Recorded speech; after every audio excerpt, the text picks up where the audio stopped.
আজকে আমি অ্যান্ড আমার কিছু স্টাফ মিলে হিরোর মতো সেজে চলে এসেছি একটা স্টেশনে, কারণ আজকে আছে আমাদের অন্য একটা স্টাফের বিয়ে, যার কারণে আমরা চলে এসেছি আজকে বরযাত্রী যাওয়ার জন্য।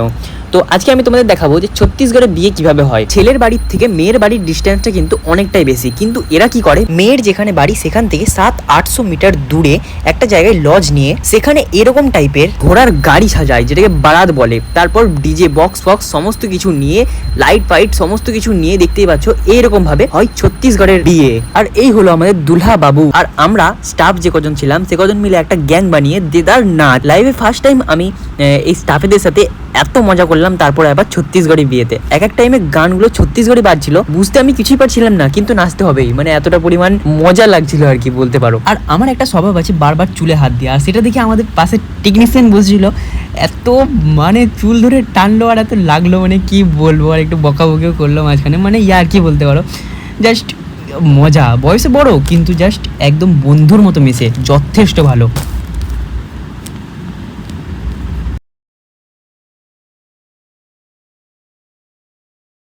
তার ঠিক পরেই আমরা দেখা পেয়ে গেলাম আমাদের ভাবি অ্যান্ড ভাইয়াকে, কিন্তু খুব সুন্দর মানিয়েছিল। তারপর আমরা খাওয়া দাওয়া করে রাত 3টের দিকে বাড়ি ফিরলাম।